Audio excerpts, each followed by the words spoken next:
to my channel. For today's video ay bibili tayo ng mga dog food. Mag-stock na tayo ng dog food kasi mag-work na ako. And I need to stock some food kasi walang bibilis for babies. Kaya ito, bumili na ako.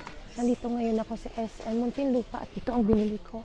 6 na dog food na tag 8 kilos. Ayan. At mga iba pang mga essentials namin like laundry soap and mga cleaning materials. Ayan, itong binili ko for today. Yes, mga Ferdivas, ganun talaga. Nag-stock na ako ng mga dog food before ako mag-work sa December kasi gonna be busy. So, yun. At nag-stock na ako para wala na akong problema sa mga food nila. So, yun. Ayan, everyday. As much as possible, kung may chance, bumibili na ako dahil may dala akong sasakyan. Kaya, ayun, ito na tayo sa SM Muntinlupa at bibili pa tayo ng iba pa natin kailangan. And also, guys, para hindi ko makalimutan din, nililista ko mga kailangan kong bilhin for today. Okay. So, susunod na yan. Okay. Sige. Okay, sige. I think pwede na tayo magbayad. Ito na muna for now. Tara. Yes, guys. Yes, mga Ferdivas, magbabayad na tayo. Dito na tayo sa cashier. And, yeah. Magbayad na tayo.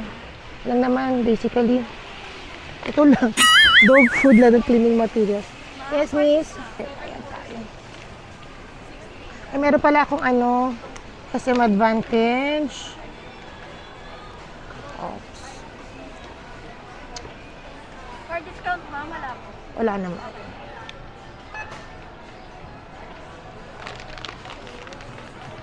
Yan, syempre kailangan natin some advantage.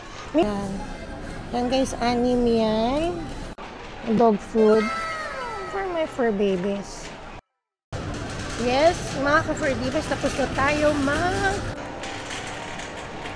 bili ng supplies for my dog food dito sa Hypermart, dito sa SM Tunasan. Ayun, maraming salamat and I'll see you in my next one. Bye!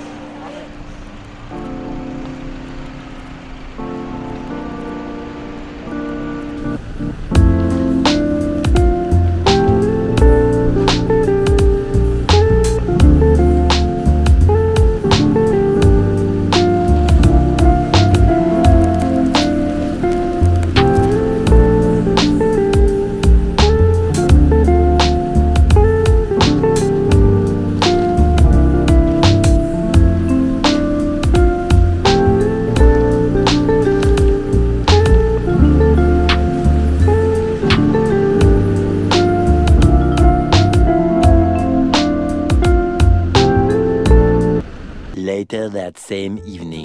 Yes, mga Ferdivas, nandito na ako sa bahay. Ito po, nabili ko na po yung mga stocks ng dog food para sa mga fur babies ko. I have 13 stocks of dog food po ngayon. So, salamat po sa mga nag-sponsor all these years. No? Walang sawang suporta sa kanila. Marami pong salamat sa inyo. Alam niyo na po kung sino kayo, mga ninong-ninang na mga aso ko. Ayan, 13 dog foods ngayon dito sa bahay. So, ayan. Kulang pa po ito para for the month of December and I'm still nag-stock pa rin po ako. And thank you very much po sa inyong lahat. Merry Christmas and Happy New Year. And don't forget to like, share, and subscribe. And I hope you like all my videos. And I'll see you in my next one. Bye, guys. Thank you for watching.